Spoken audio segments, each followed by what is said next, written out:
Pero desde luego, claro, en mi interior mi corazón late más por Israel que por los mulás. Me resulta en parte casi insoportable todo lo que se ha fabulado y fabricado en los últimos años. Ya no se ha analizado, ya no se ha reflexionado, solo se han cultivado imágenes del enemigo, se ha practicado, por así decirlo, una demonología, cuando solo existe una opinión sobre Ucrania, sobre Putin, sobre Trump, sobre el coronavirus, sobre la migración, sobre el clima, cuando solo kratos se corresponde world etiali. Entonces, ense diuto entau nu sin effecto democracia. Se gobierna aquí mediante la movilización del miedo.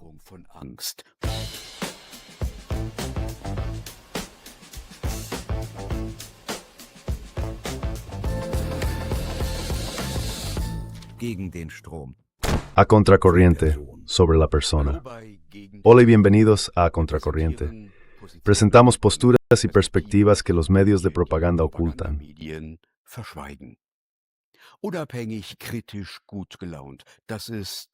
Independiente, crítico y de buen humor. Ese es su lema en comentarios y análisis.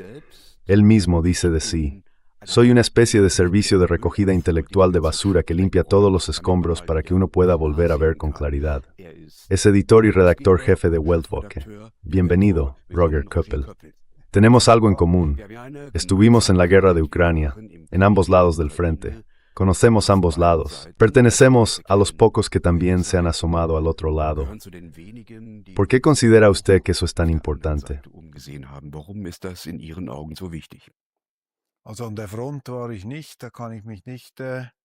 Bueno, yo no estuve en el frente, así que no puedo decir nada sobre eso.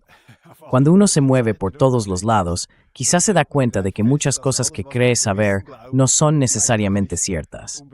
Eso te vuelve un poco más humilde.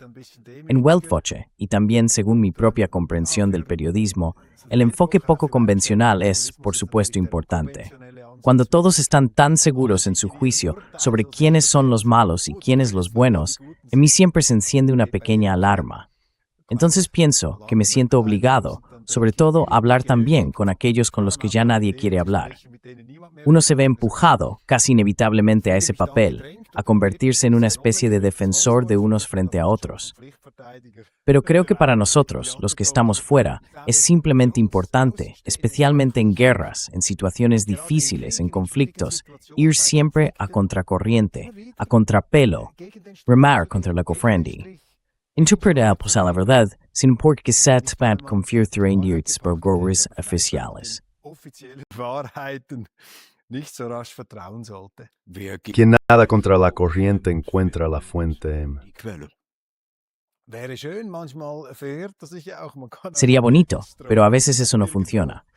También se puede acabar a contracorriente, perdido entre los matorrales. Pero en realidad no me ha ido mal con este principio.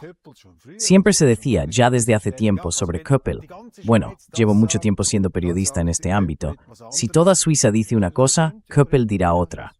Y es cierto, sí, exactamente eso. Ese es en realidad el cometido del periodismo, no creer nunca lo que los gobiernos o los círculos dominantes presentan como verdad. Eso es el periodismo, escepticismo, desconfianza, ojalá también hacia uno mismo, y mantener siempre la curiosidad, evitando caer en ese moralismo arrogante. Quizás Karl Marx tenía razón cuando la opinión dominante suele ser la opinión de los dominies.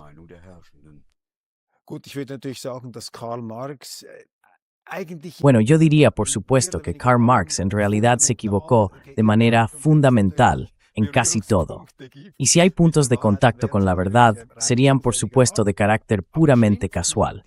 Pero es cierto, la opinión dominante suele ser la opinión de los que dominan, y los medios tienen la tarea de aportar una y otra vez la otra perspectiva, también simplemente para inquietar un poco al ser humano en su tendencia a la arrogancia, porque así es el ser humano. Yo, y probablemente usted también, cuando hemos alcanzado un conocimiento, o creemos haberlo alcanzado, nos sentimos orgullosos de ello.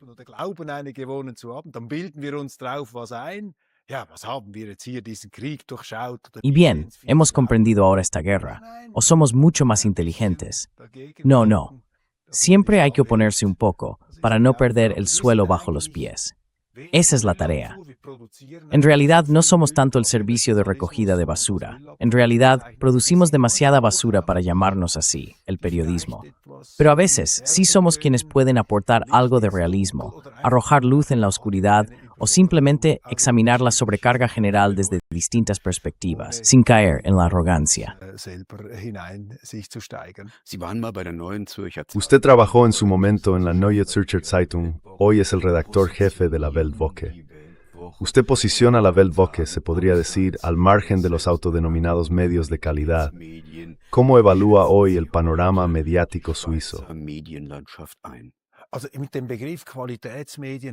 Siempre he tenido dificultades con el término medios de calidad, porque como periodista sé, por supuesto, cuántos errores y cuánta falta de calidad hay en muchos periódicos, incluso en los buenos.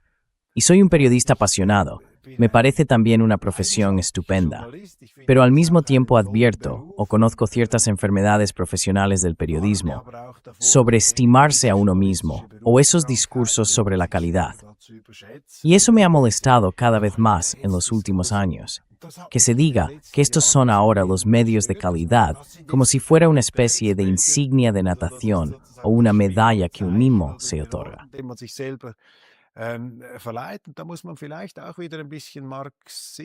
Y quizá haya que mirar de nuevo un poco desde una perspectiva marxista, o con Marx.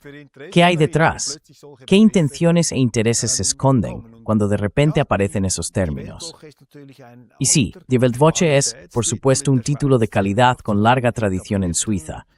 Pertenece a los medios consolidados de muchos años y también respetados de nuestro país, y siempre ha ocupado allí un papel especial, el de una voz poco convencional.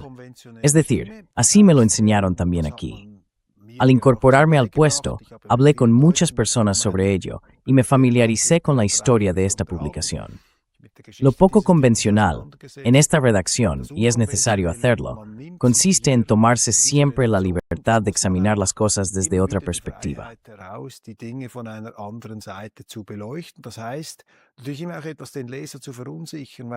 Eso significa, por supuesto, también desconcertar un poco al lector, algo que no siempre conseguimos. No se trata de confirmar una expectativa o de proclamar un evangelio, sino precisamente de lo rebelde, de lo contrario. Y eso caracteriza a Suiza en general, también como país. No somos miembros de la UE, hacemos muchas cosas de manera diferente, tenemos una democracia distinta, y esta estructura estatal, diría yo, muy ventajosa para Suiza, también hace que tengamos en conjunto un sistema mediático de alta calidad, buenos periodistas. Pero no queremos elogiar demasiado, porque entonces empieza la vanidad. Así que hay muchos problemas que también se pueden señalar aquí, pero en general, sin duda un buen nivel, que tiene algo que ver con este peculiar y anárquico orden estatal.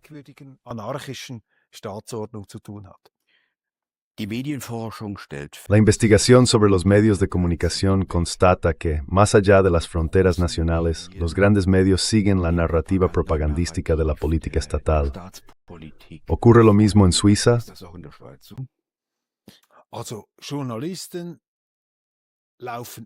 Además, los periodistas siempre corren el riesgo de convertirse en cortesanos del poder. Y eso en cierto modo es comprensible, porque un periodista obtiene naturalmente su reconocimiento social, su estatus y su prestigio del acceso que tiene a los poderosos, a los influyentes, a las estrellas. Trabajé durante mucho tiempo en el periodismo cultural y deportivo, y por supuesto fue un momento destacado para mí cuando pude hacer una entrevista de 3 horas con el guitarrista de AC/DC, Angus Young. Seguramente no habría conseguido esa entrevista si hasta entonces hubiera basado mi carrera en críticas demoledoras de la obra de AC/DC.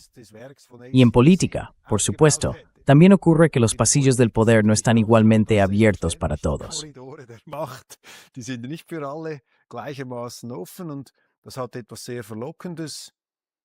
Y eso tiene algo muy tentador. Por supuesto, resulta difícil encontrar la propia posición frente al poder. Mi impresión en los últimos años, décadas, como periodista que en cierto modo llegó desde fuera, del ámbito cultural y deportivo, y solo mucho más tarde al modo de la información política, es realmente que en el periodismo impera un gran grado de conformismo. Existe una especie de convención tácita sobre lo que se debe escribir, lo que se debe considerar bueno. Eso ocurre en todos los géneros del periodismo, también en el cine. ¿Qué películas se pueden considerar buenas? ¿Quiénes son los directores de moda? Y así sucesivamente. En la política es incluso un poco más fuerte.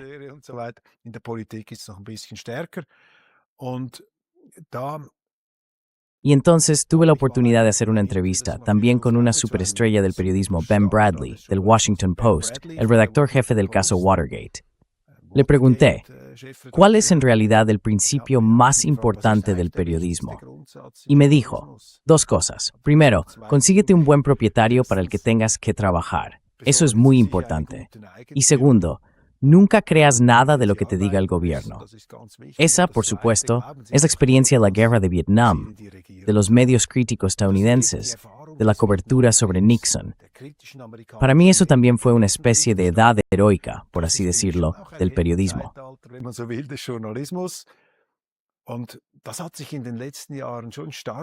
Y eso ha cambiado mucho en los últimos años hacia otra dirección, de modo que también los no periodistas.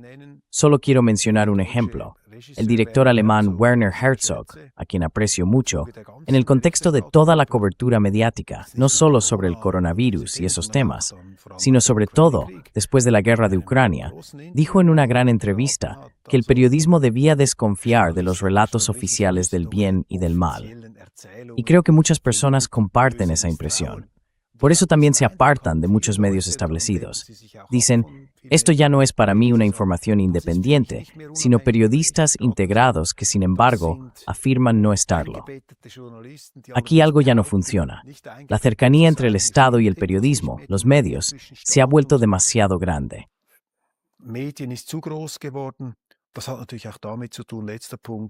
Eso, por supuesto, también tiene que ver, último punto, con el hecho de que los estados, también en Suiza, subvencionan en parte a los medios de comunicación y de que existen iniciativas en marcha para subvencionar precisamente a los medios de calidad. En resumen, comprarlos.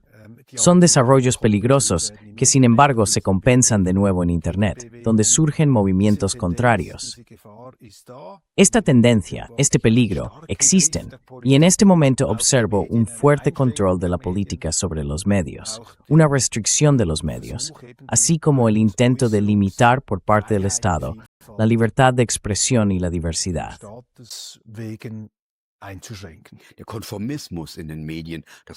El conformismo en los medios, el servilismo cortesano, también se manifestó claramente cuando los medios suizos, y los alemanes, por supuesto, no informaron en absoluto sobre un acontecimiento importante: la sanción de Jacques Baud por parte de la AU. Un hombre que sirvió a Suiza como oficial en zonas de guerra y crisis, que ha escrito libros críticos y que ahora, porque ya no encaja en el marco de la propaganda, es sancionado. Hace algún tiempo, 20 suizos, defensores de la libertad, viajaron a Bruselas para mostrarle su apoyo y fueron recibidos incluso en la embajada suiza. ¿Por qué no reacciona la prensa ante algo así? Al fin y al cabo, también se trata de los derechos de libertad de la prensa.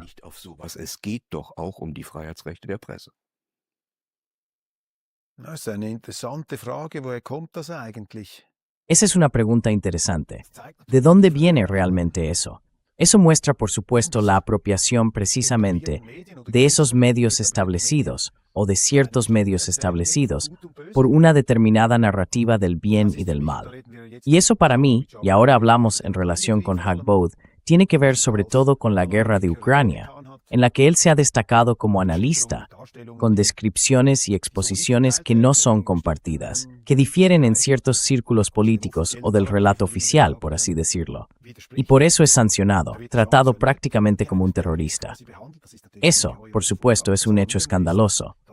Y lo alarmante es que algo así ya ni siquiera se percibe como un problema. En realidad es cierto, eso le ocurre solo porque se atreve a oponerse.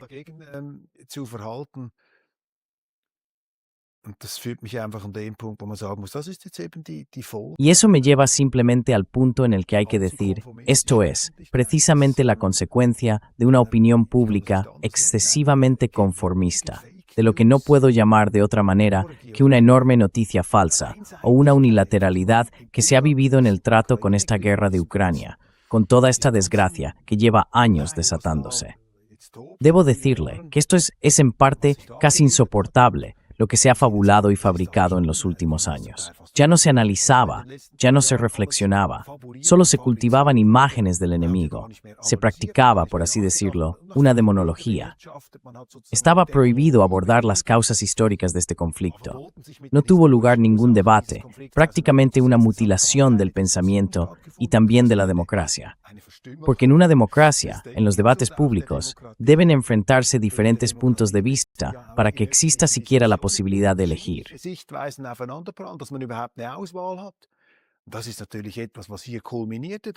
Eso es, por supuesto, algo que culminó aquí, que ya no se permitiera ninguna opción sobre cómo hablar de este conflicto. Y si alguien aún lo hace, por ejemplo un periódico, entonces se le tacha de periódico de noticias falsas. O si lo hace alguien como Jacques Baud u otros, se les coloca en una lista de sanciones como si fueran criminales. Y esos son procesos realmente escandalosos, que por supuesto también resultan alarmantes y muestran que uno de los pilares fundamentales de nuestra democracia en realidad ya no está garantizado.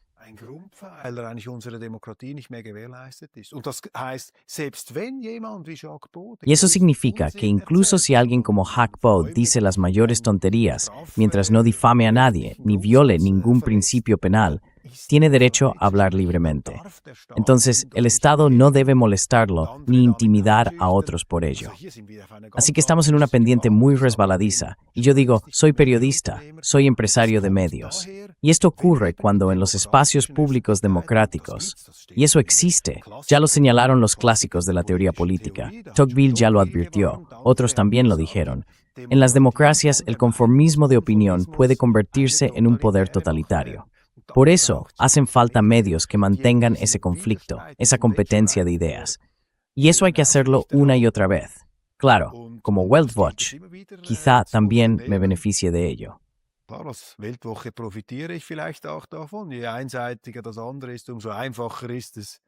Cuanto más unilateral es lo otro, más fácil resulta distinguirse ventajosamente de esa unilateralidad.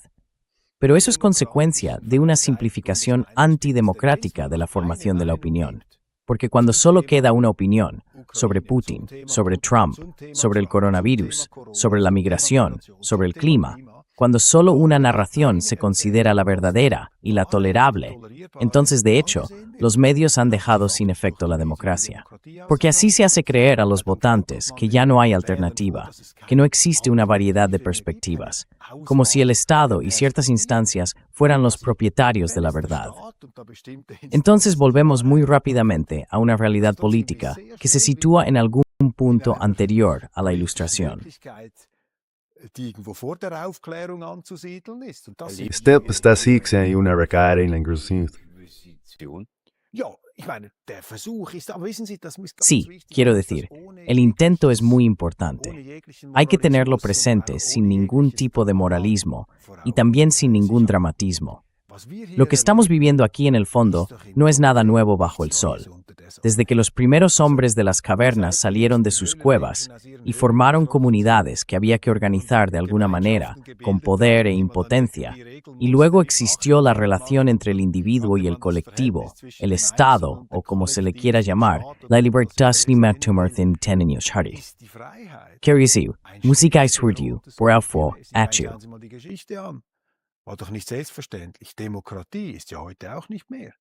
La democracia hoy en día tampoco es algo que pueda darse por sentado.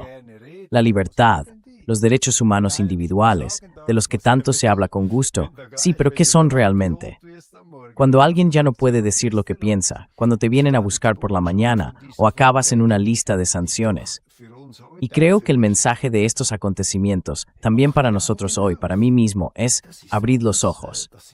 Todo eso son logros, conquistas de la libertad, por las que lucharon nuestros antepasados.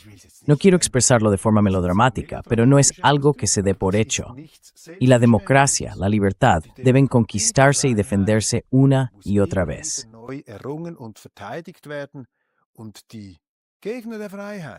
Y los enemigos de la libertad, los enemigos de esta diversidad y de la democracia, no vienen diciendo, somos los enemigos de la democracia, somos los enemigos de la libertad. Todo lo contrario. Por supuesto, se presentan con el disfraz de benefactores. Sí, queremos proteger la democracia. Queremos proteger la información contra las noticias falsas. Queremos proteger al ciudadano de mensajes confusos y extraviados que puedan llevarlo por un camino equivocado. Este son, everstringnia 3% hoy Frank Postprices. Antisolis Ganithorus Doyat Stortzip. Ich habe das früher nur aus so Geschichtsbüchern gekannt. Und jetzt merkt man, du, wir stecken wieder Y ahora uno se da cuenta de que estamos otra vez en medio de todo. Y en realidad es una época magnífica para los periodistas, porque pueden hacer lo que más les gusta, arrancar unas cuantas máscaras, desenmascarar y decirle a la gente una vez más, amigos, abrid los ojos, esto es peligroso. Aquí no se trata simplemente del índice de masa corporal y de unos cuantos temas agradables de bienestar, sino que volvemos a lo esencial. En Europa, tenemos que volver a defender la libertad, la democracia. Y esperemos que no sea como en 1945, cuando los estadounidenses y los rusos tuvieron que salvarnos de nosotros mismos. Si ustedes observan estas medidas en la UL, entonces la Unión Europea, y en particular Alemania, como fuerza determinante en ella, necesita hoy nuevamente ayuda externa en materia de democracia. En fin, quiero decir, podemos hablar abiertamente aquí. Además, Alemania necesita de todos modos ayuda democrática, pero eso tampoco es de extrañar. Alemania sigue siendo una democracia muy joven. En Suiza, en cambio, todavía estamos practicando. Llevamos algo más de 700 años practicando la democracia. Se puede decir que aún así cometemos bastantes errores, porque también existen deficiencias democráticas o fenómenos antidemocráticos. Yo estuve en el Parlamento, lo vi. Cómo artículos constitucionales, decisiones populares del soberano, del máximo legislador constitucional, simplemente no fueron aplicados por el Parlamento en el ámbito de la inmigración.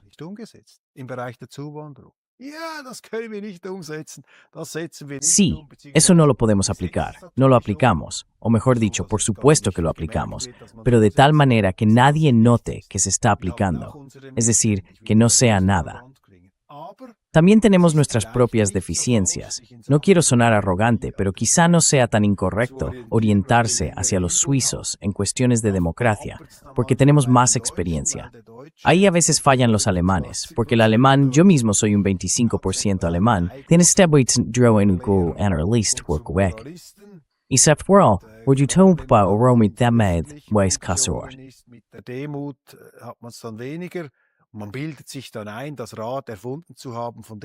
Y uno se imagina entonces que ha inventado la rueda, sin saber aún realmente cómo funciona correctamente. Así que está claro, recibir clases de refuerzo siempre viene bien, especialmente en Alemania. Y la UE es además un caso especial, al que quizá convenga referirse. En Suiza, creo que muchos dirían que la UE es una construcción institucional bien intencionada, surgida por razones históricas, también muy legítimas y honorables, pero defectuosa. Y lo que vemos hoy son síntomas de errores de diseño que, como siempre, que hay un fallo en algún sitio, hay que reconocer con total franqueza para poder realizar las intervenciones correctoras necesarias.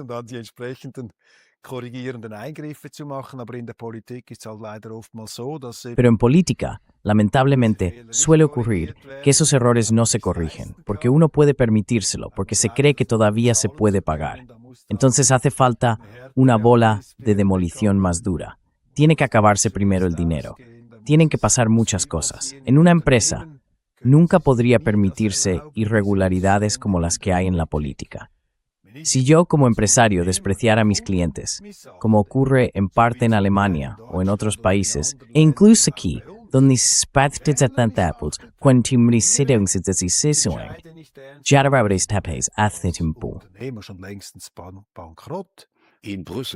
En Bruselas el rapport publicitaires increíbles en los que se lee, somos la mayor democracia transnacional del mundo. ¿Eso es cierto? Creo que no existe una democracia transnacional. Es una imposibilidad. Algo así no puede existir.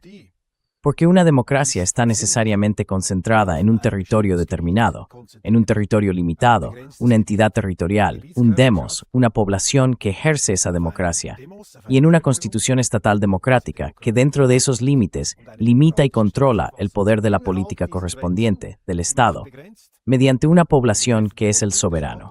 Y sí, naturalmente, se tiene una democracia transnacional. ¿Dónde está entonces el demos? ¿Dónde están las fronteras? ¿Dónde están las estructuras? ¿Dónde están los contrapesos? Entonces uno se encuentra rápidamente en una situación como la que observamos y evaluamos en la UE.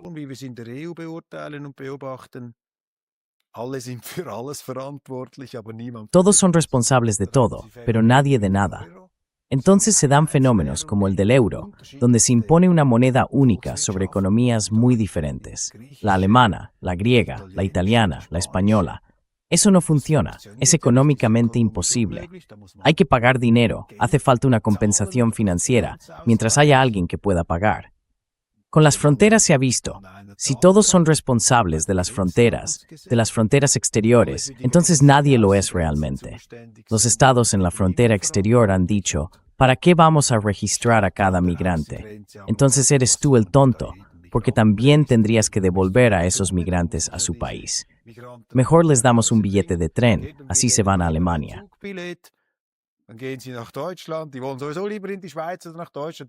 De todos modos, ellos prefieren ir a Suiza o Alemania. No quieren quedarse en Grecia ni en Italia. Ya he vivido anécdotas al respecto, en conversaciones con políticos italianos. ¿Por qué vienen en realidad todos esos migrantes a Suiza? ¿Qué cree usted? Ustedes ni siquiera los registran. Claro que los registramos. Entonces, ¿por qué llegan tantos no registrados a Suiza? Bueno, eso es un fenómeno. No es una broma, me lo contó alguien. ¿Sabe? Llegan y luego algunos simplemente desaparecen de la noche a la mañana. Ya no tenemos ningún control. Y no estoy reprochando nada. Solo digo, son construcciones que no resisten la realidad. Y siempre es el mismo problema en todas partes. El ser humano se vuelve arrogante, se cree algo que no es.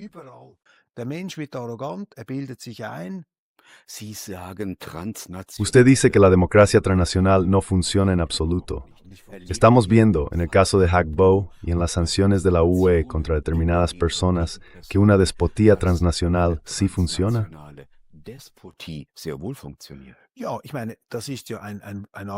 Sí, quiero decir, ese es un argumento que se ha planteado desde hace mucho tiempo.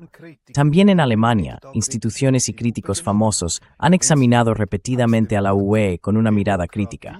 Si se quita el demos de la palabra democracia, es decir, el pueblo, solo queda la kracia, que significa poder o dominio en griego. Entonces, al final, lo que se tiene es un poder, un gobierno que dicta determinadas directrices, y uno se pregunta, ¿cómo surgen realmente? Y eso siempre me ha sorprendido, debo decirlo de forma un poco anecdótica. Desde hace mucho tiempo, por ejemplo, cuando durante la crisis financiera tenían lugar los paseos vespertinos entre la canciller Merkel y el entonces presidente francés Nicolas Sarkozy. En esas ocasiones se acordaban enormes paquetes financieros, podríamos decir, los 20 minutos más caros de la historia de Occidente.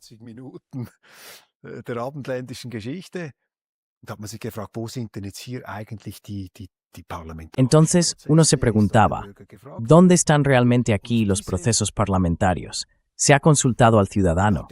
Y por supuesto, hay que defender esos logros democráticos e institucionales.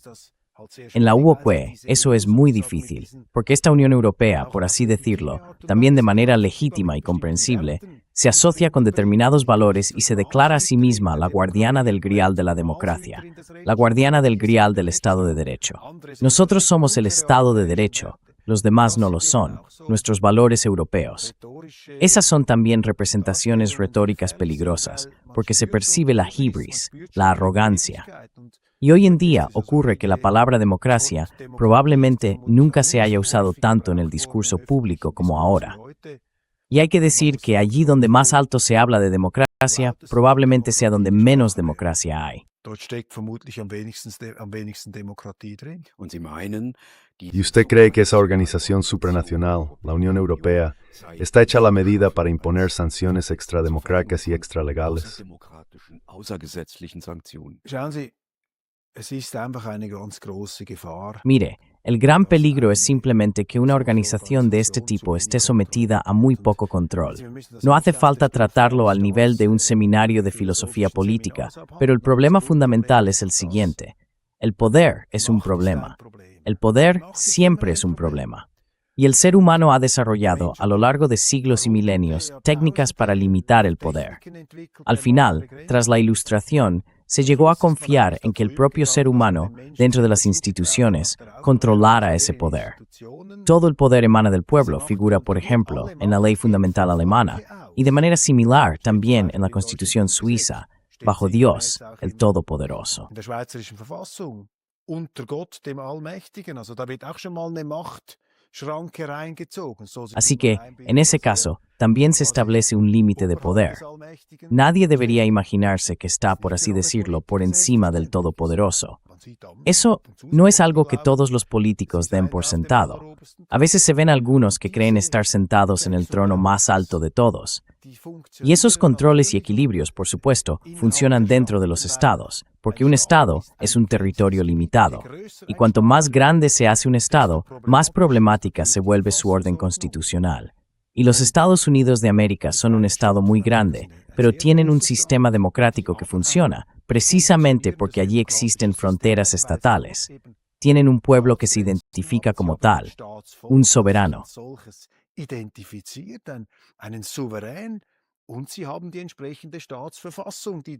Y tienen la correspondiente constitución estatal, cuya observancia es supervisada tanto por los ciudadanos como por los tribunales.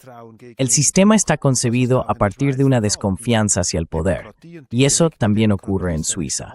La democracia, y en particular la democracia directa, es una forma de Estado basada en la desconfianza institucionalizada del ciudadano hacia el poder. Pero por supuesto, cuando se tiene un sistema que se despliega a nivel supranacional, transnacional, como una superestructura de gran alcance con responsabilidades y atribuciones difíciles de definir, donde no se sabe muy bien a quién hay que destituir cuando ya no se le quiere, se tiene la sensación de que allí llegan políticos que en casa no resultaban de utilidad.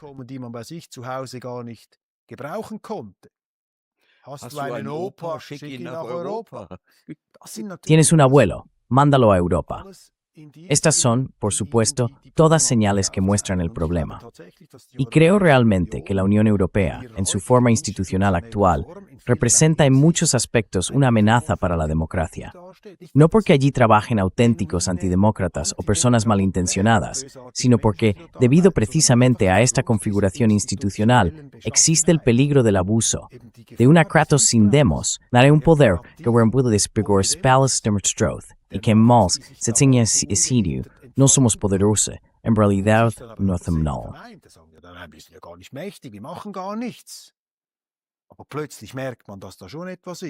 Pero de repente uno se da cuenta de que ya hay algo ahí, y ese malestar con la UR está creciendo. No es solo algo que usted quizá exprese ahora con sus preguntas o yo con mis intentos de respuesta, sino que vemos que la gente siente un malestar, que cada vez se inclina más hacia partidos que son críticos en este aspecto. En Suiza ya debatimos todo esto en los años 90. Entonces esas cuestiones eran urgentes. Nos adelantamos un poco a los demás. Porque tuvimos que hablar de ello, y porque para nosotros somos sobre these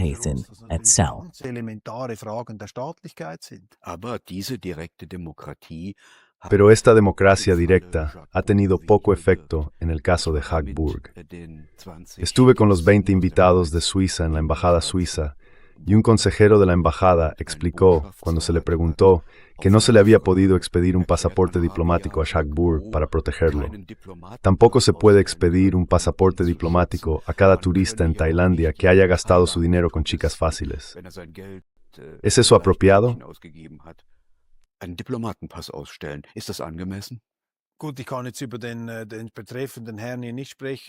Bien, no puedo hablar aquí sobre el señor en cuestión, no puede defenderse. Pero este caso, por supuesto, abre la mirada a los abismos. Y sabe, es un escándalo absoluto que un ciudadano suizo, aunque da igual si es suizo o no, que un ciudadano, por tener una opinión que no agrada a los poderosos, sea prácticamente declarado fuera de la ley. Que le congelen las cuentas bancarias, que le arrebaten, por así decirlo, los medios de subsistencia, que lo condenen a mendigar limosnas para poder seguir existiendo, que lo traten como a un delincuente peligroso.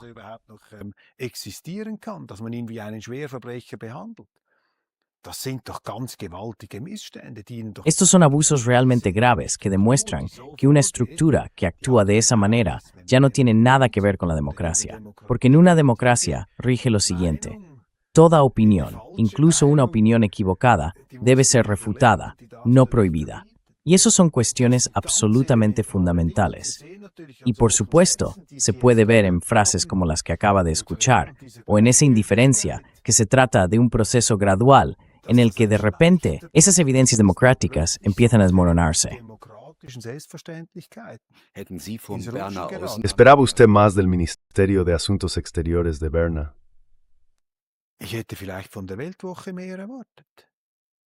Quizás habría esperado más de la Weltwoche, que en otros casos también hubiéramos hecho tanto ruido. No soy el primero al que se ha sancionado ahora. ¿Dónde estuvo realmente la indignación cuando, en parte, a ciudadanos rusos en Europa, sin que se supiera exactamente qué habían hecho, se les confiscaron las casas o se les negó la entrada? Se conocen casos, incluso de periodistas que ejercen su labor de manera matizada, que también han acabado en esas listas de sanciones. Y ahí uno tiene que preguntarse, ¿acaso nuestras normas ya no valen nada? Y no estamos dispuestos, como en la Guerra Fría, a mantener ciertos principios. Incluso en la Guerra Fría se podía leer la Pravda. No era un delito leer un periódico soviético.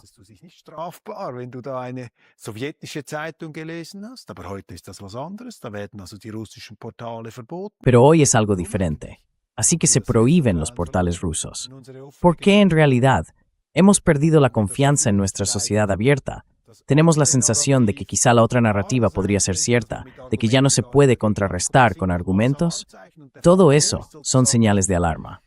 Y el caso Bob es, por así decirlo, desde una perspectiva suiza, un punto culminante en sentido negativo y un espantoso revelador de hasta qué punto hemos llegado ya.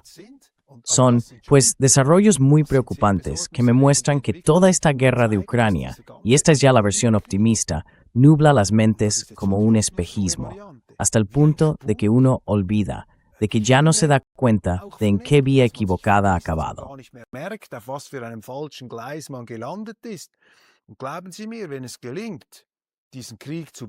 Y créame, si se logra poner fin a esta guerra, si los estadounidenses y los rusos llegan a un acuerdo, y los ucranianos también acaban participando junto con la UPN, entonces todo esto de lo que hablamos ahora desaparecerá de un día para otro, como por arte de magia.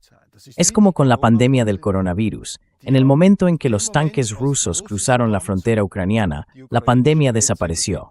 Antes era una obsesión absoluta. Por cierto, Tamir Sklivas, la más stepanolith vi no ragazzo power ni motivos. Es también le muestra el ambiente febril que tenemos y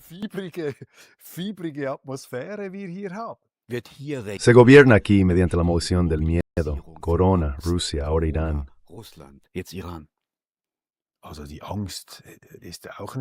Bueno, el miedo tampoco es algo nuevo.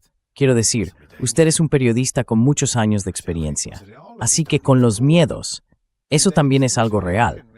No está prohibido gobernar con miedos.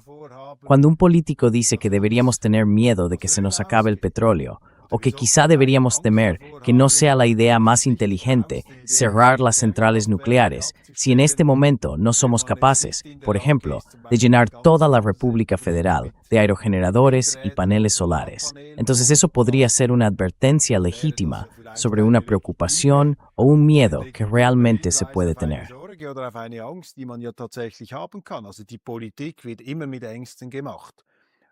Además,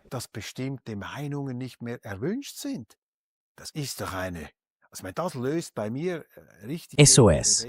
Eso despierta en mí auténticos instintos rebeldes. Cuando alguien quiere decirme, justo estábamos esperando su opinión, entonces ahora con más razón. Por eso es aún más importante. Si todos dicen que el clima es el mayor problema, entonces tengo que, por el amor de Dios, contradecirlo. Este es nuestro estado. Este es nuestro mundo. tienes que contradecir a todos. Y si los demás te hacen sentir que la discrepancia no es bienvenida, entonces tienes que contradecir con un megáfono. Also dann musst du mit dem Megafon widersprechen. Aus diesem Geiste Con ese mismo espíritu también realizo mi trabajo. Usted estuvo en Rusia, conoce el país, ha hablado con los responsables. Ahora aquí se dice que con Putin no se puede negociar en absoluto. ¿Cómo lo vivió usted durante su visita? haben Sie das während Ihres Besuches erlebt? Ja gut, das ist ja der größte Unsinn. Bueno, eso es el mayor disparate que se ha dicho. Quiero decir, ni siquiera hace falta haber estudiado historia para reconocer esa enorme ola de noticias falsas que se ha difundido, con lo del cambio de época y todas esas cosas. No quiero darme demasiada importancia por mis estudios de historia ni por los conocimientos que he adquirido leyendo, pero algo debe estar claro. Un cambio de época en la historia no existe. Nunca se pasa una página.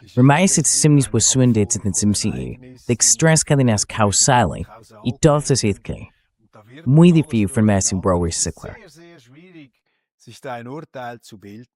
Und wir sind heute noch dabei, Herr Bob, über die Ursachen. Y todavía hoy seguimos, señor Bob, reflexionando sobre las causas de la Primera Guerra Mundial. Pero ahora, con la guerra de Ucrania, en media hora ya estaba todo claro. Discusión prohibida. Sabemos dónde está Dios y sabemos dónde está el diablo. Es una vergüenza absolutamente lamentable que nuestros medios y nuestra política se conformen con esas teorías primitivas, que las hayan aceptado y además las hayan promovido activamente. Contradecir está prohibido. Y este ejemplo solo muestra lo peligroso que es. Porque cuando todos repiten las mismas tonterías, todos corren en la misma dirección. Unsinn erzählen, dann rennen alle in die gleiche Richtung. Und wenn nur noch einseitig geredet wird, also Y cuando solo se habla de un lado, es decir, como en una dictadura, donde prácticamente se decreta, esta es la verdad oficial y quien contradiga será enviado de inmediato al sanatorio, entonces también se tiene una política unilateral. En ese caso, el riesgo de cometer errores es máximo. Y uno de esos errores es esta idea fija de que con Putin no se puede hablar en absoluto. Eso es ridículo. ¿Cómo se llega en realidad a hacer una afirmación así? Putin, de hecho, siguió hablando durante 2 meses después de esa escalada bélica, que ni siquiera fue el inicio de la guerra. Ahí ya empieza el engaño con el punto de partida. Betrug schon an mit dem Anfangspunkt. Wenn Sie mit Leuten des IKRK sprechen, dann sagen Cuando hablas con gente del SEEKR, es decir, del Comité Internacional de la Cruz Roja, te dicen, o al menos eso me dijeron entonces, siempre se dice que en febrero de 2022 empezó una guerra. Pero eso es un disparate. Esta guerra lleva en marcha desde 2014. Y si uno quiere mirarlo de forma más adecuada desde el punto de vista histórico, quizá incluso podría retroceder aún más. Son cadenas de causas complejas. Pero precisamente con esa arrogancia, con ese moralismo, con esa pretensión, nosotros somos los buenos, está prohibido contradecirnos. Se ha atrincherado tanto el pensamiento que al final se acaba con este lío que hoy es la política. Y Suiza también. Nosotros también nos dejamos arrastrar unilateralmente. sind auch einseitig damit galoppiert, aus der verständlichen Empörung heraus. A partir de la comprensible indignación de que un país grande simplemente invada a otro, yo tampoco lo considero aceptable. No hay manera de justificar que los rusos entren así sin más en Ucrania. Y uno puede indignarse por ello y decir, por el amor de Dios, qué país tan tristemente lamentable. Y que tanta gente desconfíe de Rusia tampoco debería sorprender a nadie. Es un país enorme. Y lo que ocurrió en la Unión Soviética en los últimos 80 años no queda tan lejos. Tampoco es precisamente una gran medida de fomento de la confianza con respecto a los estados bálticos u otros países que, por ejemplo, sufrieron directamente bajo ese yugo. Unter dieser Knute gelitten haben. Aber ich meine, man kann sich doch nicht einfach mit solchen Pero quiero decir, no se puede simplemente conformarse con esas ideas emocionales. Hay que debatir, hay que adentrarse en la historia y preguntarse, tenemos ahora una guerra, terrible, nadie la quiere. ¿Qué hacemos ahora? ¿Escalamos o intentamos reducirla o ampliarla? Y eso fue lo que me convenció de Víctor Orbán, que desde el principio se mantuvo firme como húngaro, un pueblo que también ha sufrido bajo los rusos a lo largo de la historia. Es que está por sospecha de querer acomodarse de algún modo. En realidad, es una desfachatez que sabe en en el going. So etwas überhaupt ihnen vorzuwerfen, eine Anmaßung. Hat gesagt, wir müssen diesen Krieg doch. Él dijo, tenemos que acabar con esta guerra. No se puede justificar, por supuesto que no. Pero no se trata de moralismo, se trata de poner fin a esta guerra. Se trata de hacerla más pequeña. Esa es mi observación, que nuestros medios y también nuestra política, incluida la política suiza, que ha renunciado a la neutralidad, en realidad han hecho todo lo posible por agrandar esta guerra. En realidad, todos se han equivocado en sus apuestas.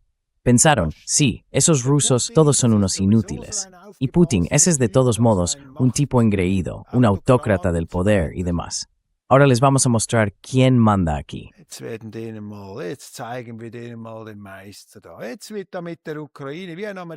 Ahora, se está luchando en Ucrania, como dijo un senador estadounidense, hasta el último ucraniano. Me senté a una mesa con militares y científicos estadounidenses. Ya en octubre de 2022 decían cómo querían dividir Rusia, como Yugoslavia, como Alemania después de la Segunda Guerra Mundial.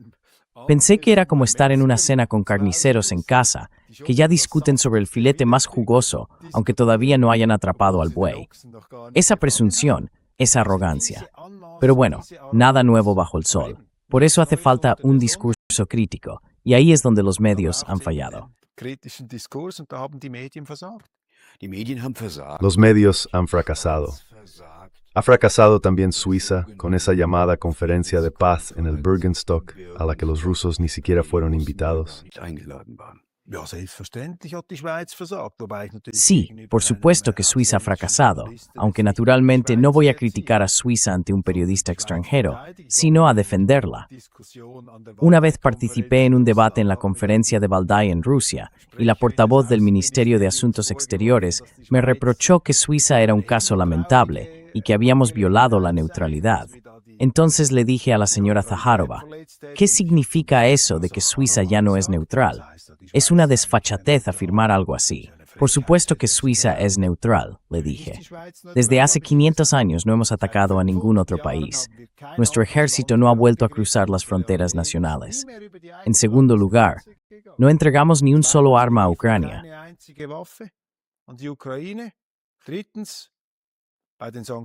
En tercer lugar, en cuanto a las sanciones, le doy la razón. Participamos en ellas. Estamos implicados en la guerra económica contra Rusia. Creo que eso es un error de política exterior por parte de Suiza.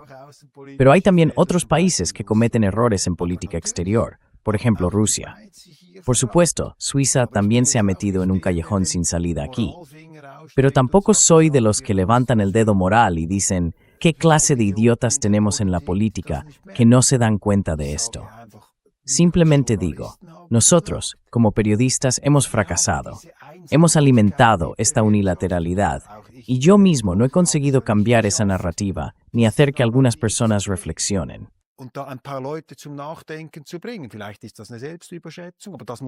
Quizás sea una sobreestimación de uno mismo, pero esa tiene que ser la tarea. Como periodista hay que mostrar la otra perspectiva y decir, oye, espera un momento, Suiza debe seguir siendo neutral. No podemos organizar conferencias de paz solo para un bando. Eso sería una ruptura con toda nuestra tradición de neutralidad. Ese sigue siendo el gran problema, hoy también en Alemania, o con la guerra en Irán, con todo el conflicto en Oriente, que todos los políticos en Suiza, en Alemania, en todas partes, tienen la sensación de que deben opinar sobre todo. En todas partes quieren hacer de árbitros, en todas partes quieren poner notas. Estos son los buenos, estos los agresores, estos los malos, este tiene razón.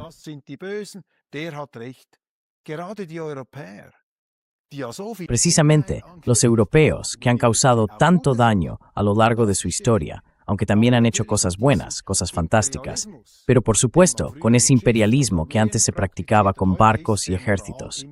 Hoy es el imperialismo moral, donde uno se da aires de superioridad. Y yo digo, como suizo, como político suizo, en política exterior, sobre todo cuando fuera las cosas están tan revueltas como hoy, En este caos, ya hay demasiados que se entrometen. Callar es oro, hablar es plata. Pero eso también vale para algunos amigos en Alemania que sienten que tienen que opinar todo el tiempo. ¿Qué es en realidad esa ansia alemana de comunicar? Les gusta ser grandes. Hoy hace falta más gustar ser pequeños en la política y en los medios.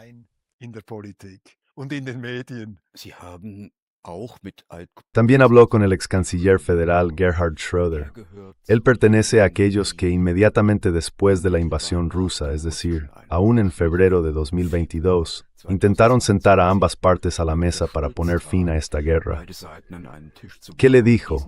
¿Qué impresión tuvo? Was hat Ihnen gesagt? Welchen Eindruck hatten Sie? Also Gerhard Schröder, muss man sagen. Además, Gerhard Schröder, hay que decirlo, yo fui en su momento redactor jefe de Die Welt, cuando Gerhard Schröder estaba en los últimos meses, prácticamente en el último medio año o año de su mandato como canciller. Y la editorial Springer, muy agradecido de haber podido trabajar allí, una experiencia fantástica, colegas estupendos y todo eso. Llegué con la reputación de, ahora viene el derechista de Suiza, el burgués, el que apoya a ese tal Blocher, al SP, lo cual resultaba un poco inquietante. Y una de mis primeras acciones oficiales fue que siempre defendí a Gerhard Schröder por su política de la agenda. Gerhard Schröder verteidigt habe für seine Agenda-Politik. Und am Anfang waren die Kollegen in der Welt sind gar nicht rausgekommen. Al principio, los colegas de Welt estaban completamente perplejos. Pensaban que era algún tipo de broma irónica, que yo intentaba algo imposible, que ese Köppel, ese conservador, pudiera elogiar al canciller socialdemócrata. Por supuesto, me mantuve firme. El canciller de Brioni es simplemente bueno. Ascenso social, lo ha conseguido. Ese es el ideal de la movilidad social. Así que tengo un gran respeto por el canciller Schröder. Para mí, un político que tuvo la fuerza de poner a Alemania por encima del partido. Über die Partei zu stellen. Er hat gesagt, jetzt müssen wir Deutschland retten. Dijo, ahora tenemos que salvar a Alemania con la política de la agenda, pero entonces probablemente perderemos las elecciones, perderemos el partido, yo perderé mi cargo, pero asumo ese riesgo. Y luego lo llevó a cabo con una campaña electoral increíble, hasta aquella noche memorable frente al televisor, con esa actuación un tanto exagerada. Así que, gran respeto. Y en esta cuestión de Ucrania, en este desastre de Ucrania, simplemente nunca entendí por qué la República de Alemania, donde hay muchísimas muy inteligentes, muchas más que en Suiza, actuó así. Gibt ja auch sehr viele hochintelligente Menschen, viel mehr als in der Schweiz. No lo dirías. Ja, ja gut, wenn Sie 80 Millionen Einwohner haben, gibt's Bueno, einfach si tienes zwangsläufig 80 millones de habitantes, inevitablemente hay más personas inteligentes. No sé si per cápita será más o menos igual. Que no se haya aprovechado ese activo que era Schröder, sino que desde el principio prácticamente se le haya degradado, se le haya hecho quedar como un tonto, porque tenía una posición mediadora. Hay que hablar con ambos lados. No dijo, magnífico, ahora ondeamos la bandera rusa, y mi amigo Vladimir lo ha hecho todo bien. Al contrario, lo condenó. No, esta guerra fue un error, y fue un error. Yo también lo diría, fue un error. Pero quizá fue un error inevitable, un error trágico. Ein tragischer Fehler. Aufgepasst mit Hochmut. Und anstatt dass man den eingesetzt Cuidado hat, con la arrogancia. um eben hier eine Y en lugar de haberlo utilizado para aportar algo constructivo aquí, en realidad lo combatieron. hat man eben Emprendieron una auténtica caza de brujas contra él. Eso demuestra que toda la opinión pública, la política, se ha armado hasta los dientes, se ha lanzado a esta guerra con una actitud casi entusiasta y también con un cinismo bélico, porque en realidad nunca habrían estado dispuestos a luchar en Ucrania. Siempre decían, es nuestra libertad la que se defiende allí. Esa es la mayor de las falsedades. Así que, si yo fuera ucraniano y escuchara esos discursos de domingo, sí, Ucrania está defendiendo libertad.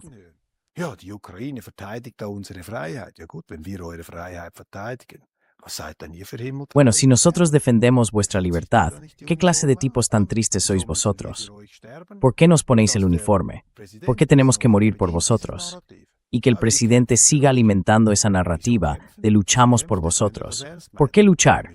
¿Por qué lucha él, si lo dice en serio? Entonces todos deberíamos ir a luchar allí de inmediato. Y ahí se nota la falta de seriedad de toda esa retórica gloriosa, esa hipocresía. La hipocresía no es sincera. Y por supuesto, Schröder se ha visto inevitablemente arrastrado a esa zona de combate. Está claro que quizá en los últimos años se haya vinculado demasiado con su actividad en Rusia, hasta el punto de que lo han convertido prácticamente en un simple abogado, receptor de órdenes y de dinero.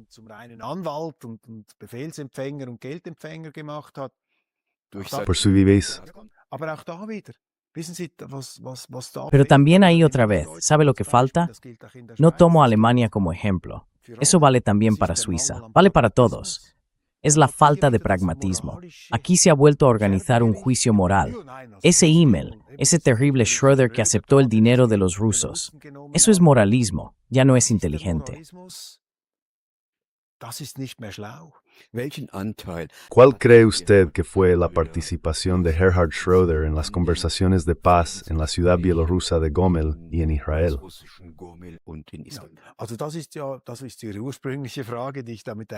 Bueno, esa es la pregunta original, que he eludido un poco con tu digresión. Creo que Schröder goza, sin duda, de un gran prestigio ante un político como Vladimir Putin, todavía hoy. Él mismo lo reafirma una y otra vez en declaraciones públicas. Y el hecho de que esto, por sí solo, sea una muestra o una señal de que puede desempeñar un papel importante.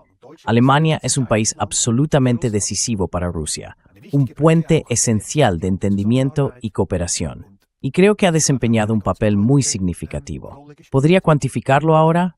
No, ahí no sabría qué decir.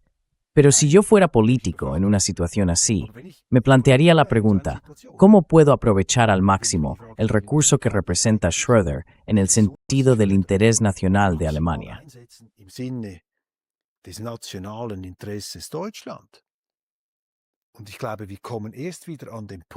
Y creo que solo volveremos a ese punto. Y aquí volvemos también a esas estructuras transnacionales, a esa política de altos vuelos, a esas actitudes distantes, a todas esas abstracciones retóricas a las que se ha entregado uno. Sí, la guerra por la libertad, y se trata del bien y del mal. Tenemos que volver a aprender, y sobre todo en la UE algunos deben aprenderlo, también en Alemania. ¿Cuáles son en realidad nuestros intereses nacionales? ¿Está realmente una guerra con Rusia, aunque sea una guerra por delegación en el interés de Alemania? ¿Está una guerra en Oriente Próximo en nuestro interés?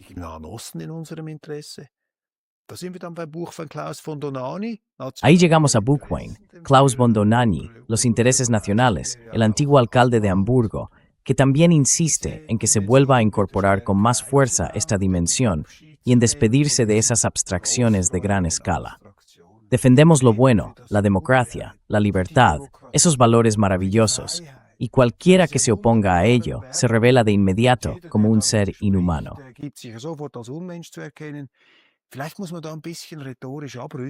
Quizás haya que bajar un poco el tono retórico, volver a poner los pies en la tierra, volver, lo digo como gran admirador de la República Federal, al lugar donde realmente está este país.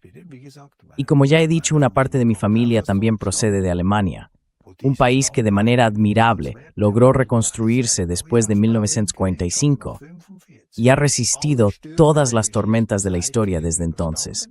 También con pragmatismo, con fortaleza, con esfuerzo, asumiendo incluso una reunificación. Pero claro, nada es más difícil de soportar que una serie de buenos tiempos. Entonces uno empieza a perder el suelo, a moralizar, a olvidar sus propios intereses, a volverse arrogante, y ahora se está aprendiendo por las malas.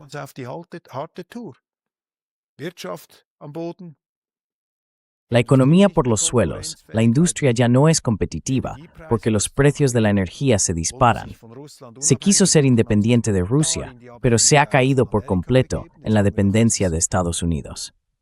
Ahora tenemos además este caos en el estrecho de Hormuz, por decirlo de forma moderada. Y creo simplemente que esto es como una especie de quimioterapia de la realidad por la que están pasando algunos de estos soñadores, y al final somos todos nosotros. Porque, ¿quién los eligió realmente? Nosotros. Así que no hay que despotricar contra ellos con arrogancia, sino preguntarse, ¿quién puso a esa gente ahí? Nosotros. Ahora todos volvemos a ser bruscamente enfrentados con la realidad. Y soy optimista en que este es un proceso saludable, aunque doloroso y difícil, y me gustaría que no necesitáramos guerras ni cosas así. Pero eso ya vuelve a ser moralismo cuando hablo así, casi pastoral. Usted ha dicho que Alemania es un país muy importante también en la guerra de Ucrania. ¿Qué habría esperado usted del gobierno federal?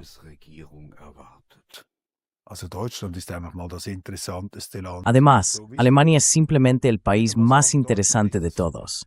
Diría que Alemania es, junto con Suiza, el país que más me atrae. Alemania siempre me ha fascinado. Soy un verdadero fan de Alemania.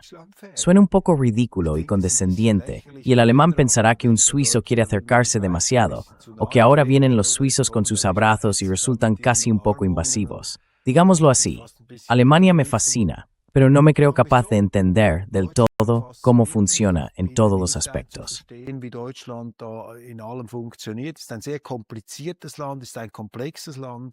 Es un país muy complicado, un país complejo con una historia, con fracturas que no son fáciles de gestionar, sobre todo cuando esos quiebres históricos te los recuerdan constantemente tu amable vecino y tus amigos en cada reunión de la URCOME, y los alemanes son criticados una y otra vez.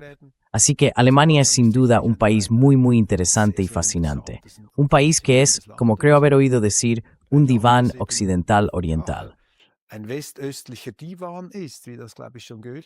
¿Quieras? ¿Es Alemania energía inmediato? Claro que sí. Alemania es la natural.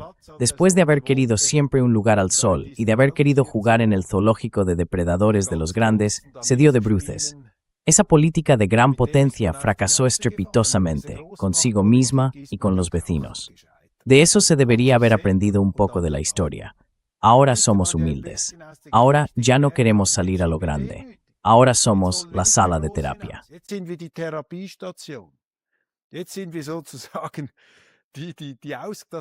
Ahora somos, por así decirlo, el sanatorio para los demás que están enfermos en el mismo hospital, y nosotros mismos ya necesitamos 2 guerras mundiales para curarnos de ello.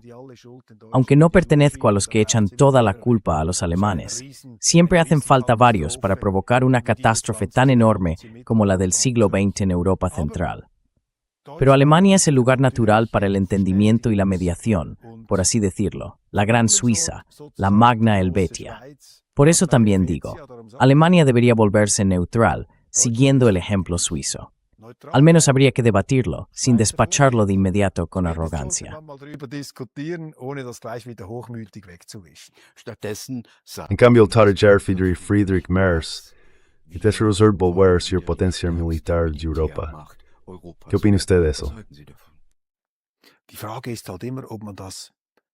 La cuestión siempre es si hay que tomárselo al pie de la letra y en serio.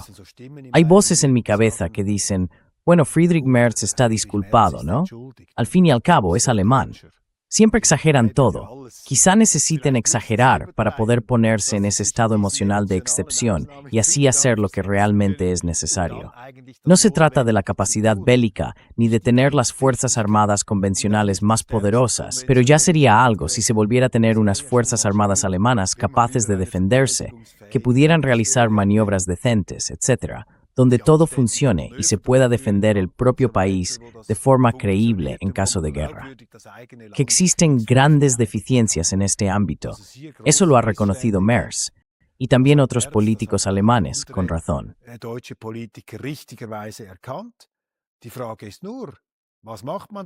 La pregunta es, ¿qué se hace entonces? ¿Con qué motivación se hace y con qué instrumentos de política financiera? Y ahí ya entramos en la siguiente zona problemática que hay que tener en cuenta. Así que tiendo a pensar, quizá porque no vivo en Alemania, porque no soy ciudadano alemán y no estoy directamente expuesto a ello, que como suizo adopto un tono más conciliador y digo, bueno, vale, ahora se está exagerando un poco, no es culpa suya, al fin y al cabo es alemán. Mejor veamos qué hay de sensato en lo que dice, e intentemos sacar lo mejor de ello. Así me lo enseñaron también mis abuelos, que vivieron toda su vida en Alemania, aunque eran suizos residentes en el extranjero. Ha mencionado antes el estrecho de Hormuz, la guerra contra Irán. ¿Se trata de una guerra de agresión contraria al derecho internacional? Muy bien, yo ya ni siquiera opero con esos términos, porque digo, el derecho internacional, eso en realidad no existe. El derecho internacional es una especie de noble ficción. No quiero sonar cínico. Por supuesto, soy partidario del intento de que entre los estados no rijan simplemente la ley del más fuerte y la violencia. Pero espero no ser tan ingenuo como para imaginar que entre los estados puedan existir relaciones jurídicas como las que existen dentro de los estados. El derecho internacional en sí, no soy jurista, no existe, porque en primer lugar no lo han hecho los pueblos, sino quien sea. Un referéndum o algo así, esos son simplemente acuerdos, normas, tratados.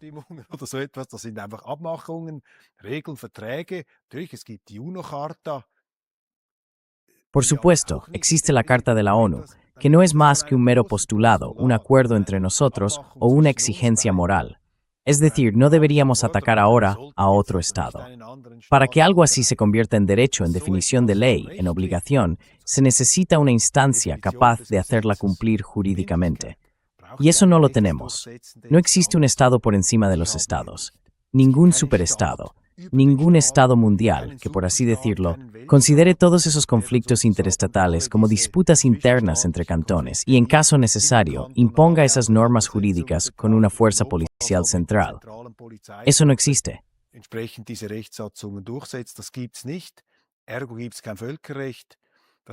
Por lo tanto, no existe un derecho internacional. Pero eso no significa que no se deba intentar regular estas cuestiones.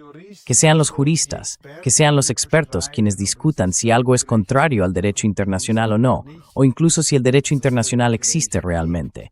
Lo decisivo es, desde que existen los seres humanos, existen las guerras. Nunca un agresor ha afirmado que esté violando el derecho internacional.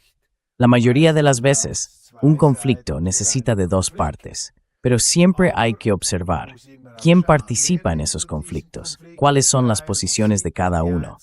Y al final del día hay que volver a hacer la paz, hay que encontrar una solución. Y esas discusiones sobre quién tiene razón no llevan mucho más lejos. ¿Quién comenzó esta guerra? ¿De dónde vino la chispa en Israel o Washington?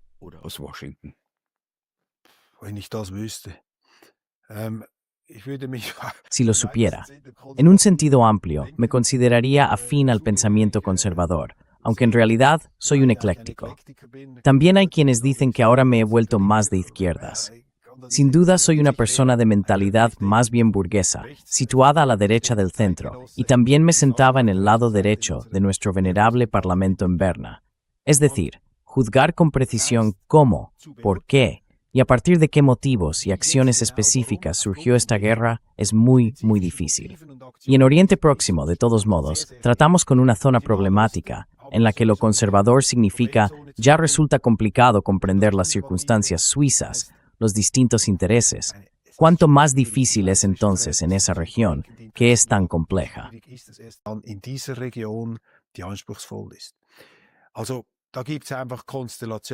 Bueno, hay simplemente constelaciones en las que también hay conflictos, guerras, se han producido diversas masacres. Existe un estado como Irán, existe Israel. Todo esto está además cargado de un componente religioso.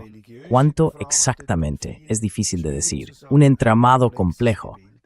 Que los estadounidenses en algún momento entren en guerra con Irán, que Trump se haya atrevido ahora a hacerlo de esta forma, tampoco es nada nuevo. Los estadounidenses ya han dicho muchas veces, todos los presidentes estadounidenses desde Reagan lo han afirmado, que con la llegada de este régimen de los mulás surgió un enemigo de Estados Unidos.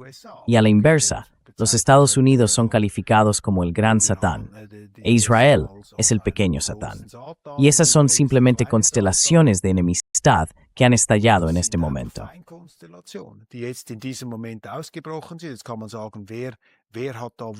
Ahora se puede decir, ¿quién arrastró a quién? Yo solo sé lo que escriben los medios y lo que dicen los distintos políticos. Y el ministro de Asuntos Exteriores estadounidense, Rubio, dijo que la situación era la siguiente. Después del debilitamiento de los aliados iraníes en el Líbano, en Siria y en Hamas, es decir, de esos representantes, de esas quintas columnas, Israel había intervenido de todos modos por temor a que los iraníes tuvieran una bomba atómica o algún tipo de arma de destrucción masiva. Una oportunidad favorable. Y nosotros los estadounidenses nos unimos porque de lo contrario también habríamos sido objetivo de represalias.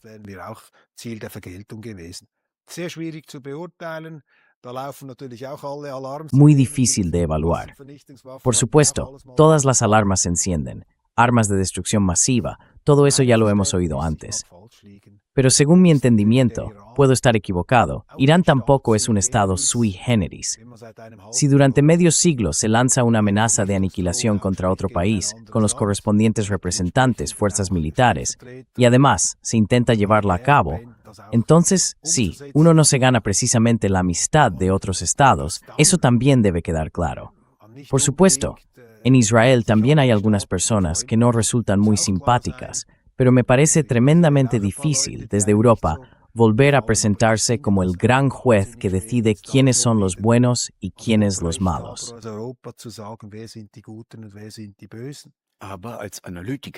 Pero como analista, usted tiene una idea de lo que realmente está en juego. ¿Se trata de la protección de Israel? ¿Se trata del petróleo? ¿O se trata de evitar que los países BRICS se fortalezcan y, sobre todo, que China no lo haga? Und vor allem China natürlich nicht.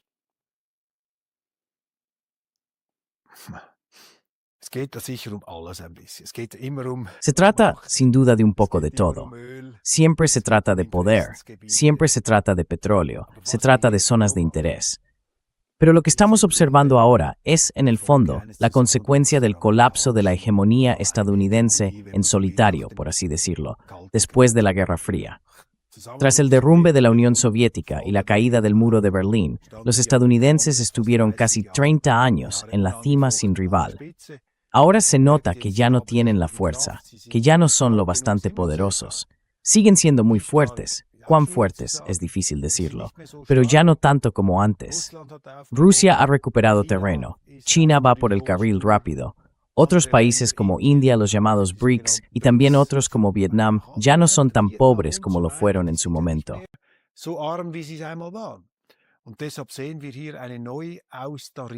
Y por eso vemos aquí un reajuste de los equilibrios internacionales de poder. Y estos conflictos, tanto en Ucrania como ahora también en Oriente Próximo, son sin duda una expresión de esas relaciones de poder. Así lo entiendo yo, pero también simplemente observo que es una impresión que se ha formado a lo largo de muchas décadas. Por supuesto, hemos informado sobre esta situación en Oriente Próximo. ¿Cómo debe evaluarse Irán? ¿Cómo debe evaluarse Israel? Uno es una democracia, el otro es un estado religioso, una teocracia. Una teocracia que persigue ciertos objetivos que yo diría que son casi metafísicos.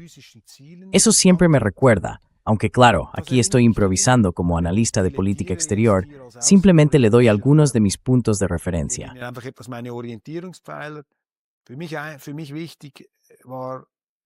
Para mí fue importante el análisis de Henry Kissinger. Dijo que en política exterior siempre hay que preguntarse, ¿con quién estoy tratando? ¿Estoy tratando con un actor racional que dentro de una constelación de poder, quizá algo cambiada, busca la estabilidad de todo el sistema? ¿O estamos tratando con alguien que intenta derrocar un orden para reorganizar una región o incluso el mundo entero según sus propios principios? Él dijo, Napoleón y Hitler son claramente estados revolucionarios que querían derribar un determinado orden y lo subvirtieron según sus principios. Henry Kissinger, que también se doctoró sobre el Congreso de Viena. Ese es el libro Diplomacy, que es, por así decirlo, su obra principal. Y el otro fue el libro preliminar sobre el Congreso de Viena, en el que analizó precisamente esas cuestiones del equilibrio de poder. Para mí, por ejemplo, esa es ahora la cuestión con Irán.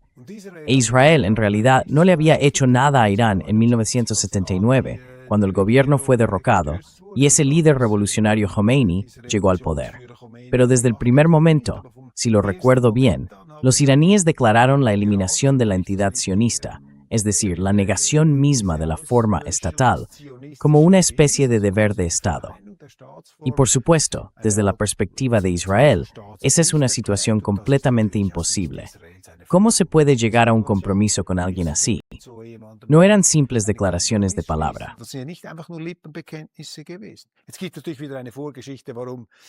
Ahora, por supuesto, hay una historia previa sobre por qué los mulás llegaron al poder en Irán. En ello también desempeñaron un papel poco honroso los estadounidenses. Pero, al final del día, quizá con esta discusión no se llegue a ningún resultado, sino que hay que preguntarse, ¿qué podemos hacer desde nuestra perspectiva? ¿Qué deberíamos hacer realmente para desempeñar un papel sensato aquí? Y le diré simplemente lo que digo como suizo, no podemos poner fin a esta guerra. Tampoco podemos decidir quiénes son los buenos y quiénes los malos. Deberíamos, con la mayor humildad y también con respeto, pues estamos a salvo, afortunadamente no nos encontramos ni en la situación de Irán ni en la de Israel, preguntarnos, ¿qué significa esta guerra para nuestros intereses nacionales, para nuestra energía, para nuestra economía? ¿Qué puede aportar Suiza con su neutralidad?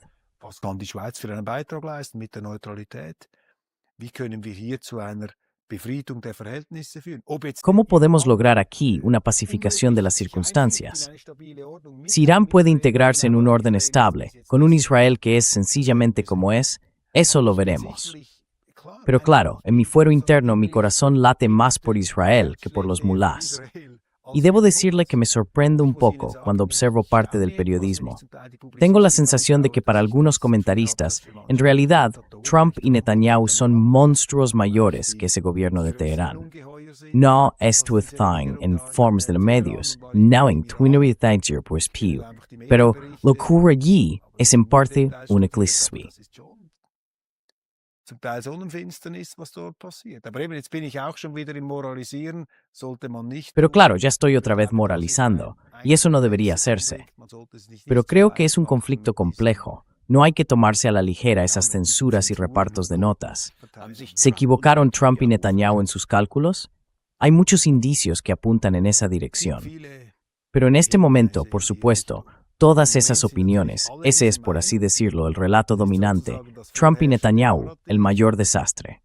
Si uno escucha a algunos analistas, incluso a aquellos que aprecio mucho, da la impresión de que ya en la primera semana sabían quién había perdido la guerra y quién la iba a ganar.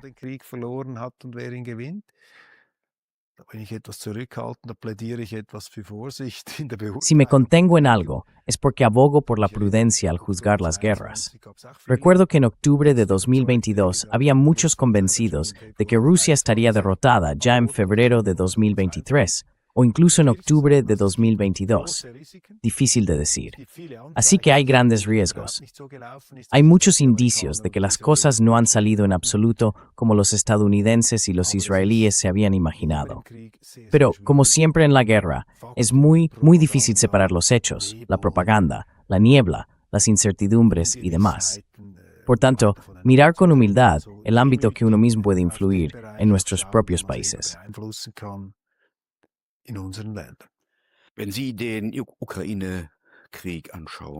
Si observa la guerra de Ucrania, la guerra en Oriente Próximo, en torno a Irán, ¿están estos conflictos relacionados? ¿Se trata de un único gran enfrentamiento por la supervivencia del mundo unipolar frente a las fuerzas que aspiran a un mundo multipolar?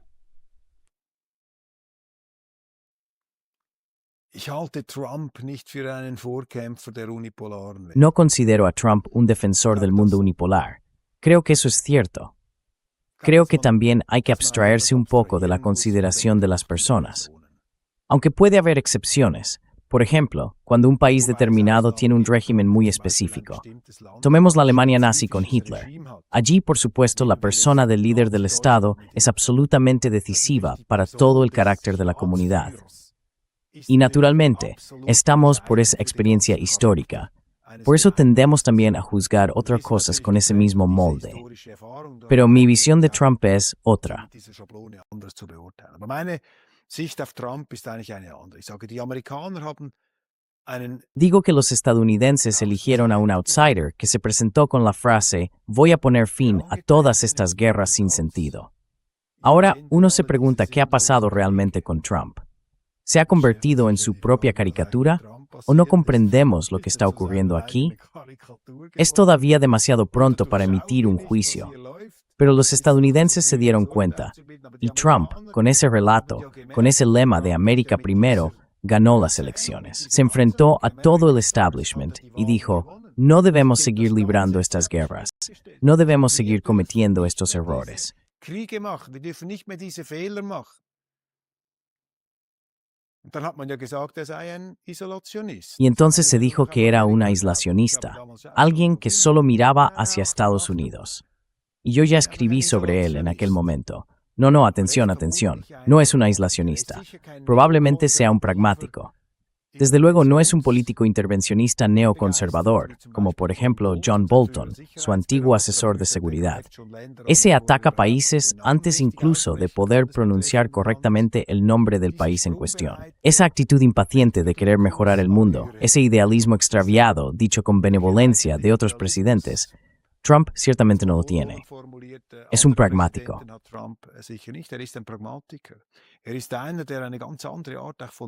Él es alguien que libra un tipo de guerras completamente distinto.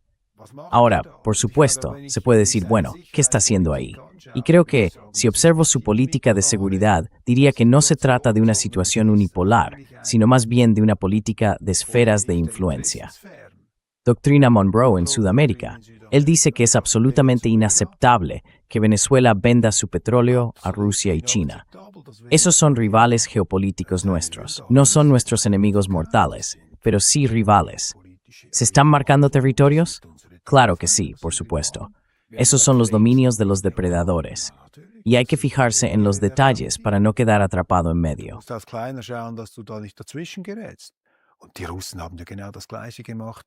Y los rusos hicieron exactamente lo mismo en Ucrania. Dijeron, amigos, ¿os habéis vuelto locos? Se supone que ahora debemos aceptar que la OTAN, sin importar los motivos, por muy justificados que puedan parecer desde una perspectiva subjetiva, si lo miramos desde nuestro punto de vista, el de los intereses nacionales, no desde los relatos transnacionales, ni de esos barnices bien intencionados, decimos simplemente, esto no va en nuestro interés. Y si al final la OTAN además se apodera de la región de donde procede en realidad nuestra cultura, es decir, la Rus de Kiev y todo eso. Ahora bien, que los rusos tengan allí reivindicaciones legítimas, por el amor de Dios. ¿Está la doctrina Monroe certificada por el derecho internacional?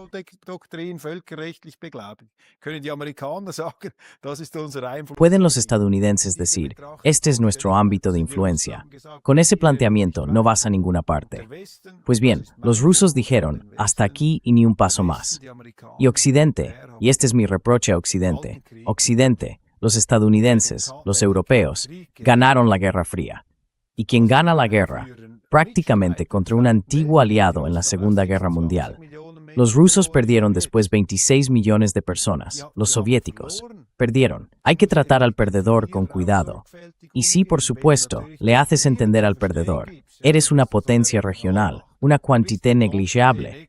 Ahora vuelven de Moscú con la botella de vodka y creen que pueden echarnos en cara la ampliación hacia el este de la OTAN.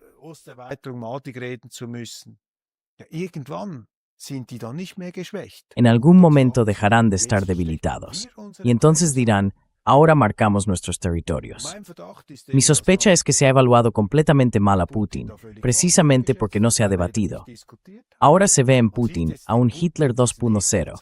Ese ha sido prácticamente el relato de los últimos años. Supuestamente está a punto de atacar a la UE, y todos ya saben exactamente qué día, a qué hora, y así sucesivamente vendrá. Me asombra cómo todos esos que antes no entendían a Putin, ahora de repente comprenden perfectamente lo que quiere. Y ahora se enredan en esa ficción. Pero quizá Putin sea un tipo completamente distinto.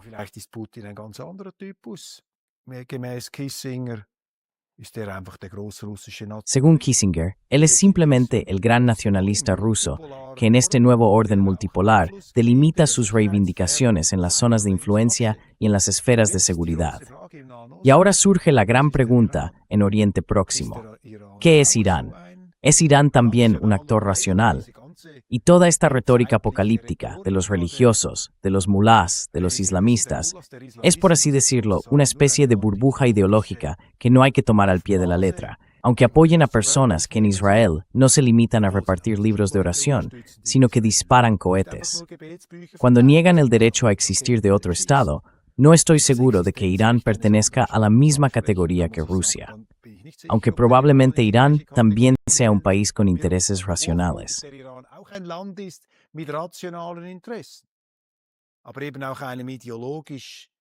Pero también se trata de un aparato de poder sustentado ideológicamente, que es algo completamente distinto de lo que se puede observar, por ejemplo, en Israel, aunque allí también haya algunos fanáticos religiosos que ponen los pelos de punta.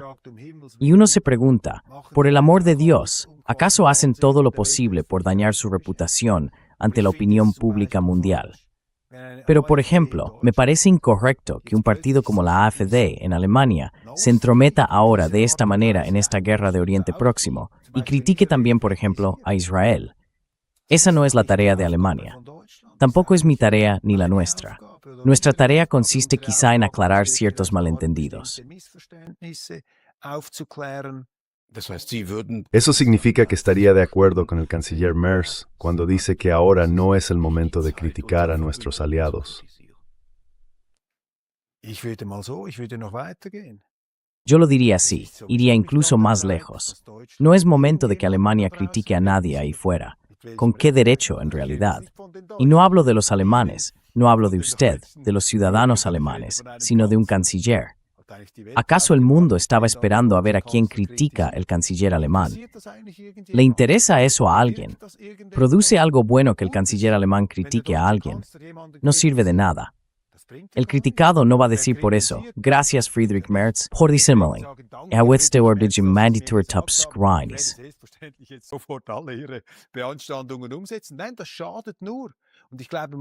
No, eso solo hace daño. Y creo que hay que decirles a esos políticos, amigos, mejor cerrad la boca por una vez. Intentad resolver los problemas de vuestro propio país antes de inflaros, por así decirlo, como espíritus universales y jueces del mundo que se entrometen en todo tipo de zonas de guerra. Y digo que ya les cuesta bastante a nuestros propios políticos. Por eso tengo cierta comprensión también por los políticos alemanes. Againes quizás el de un sentido de misión aún mayor desde la cuna.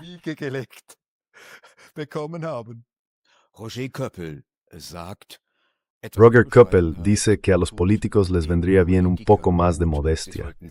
No deberían desgarrarse la boca hablando de los conflictos del mundo, sino resolver los problemas en casa. Muchas gracias por esta conversación. En Contra la Corriente le mostramos posturas y perspectivas que los medios de propaganda ocultan. Welche die Propagandamedien verschweigen.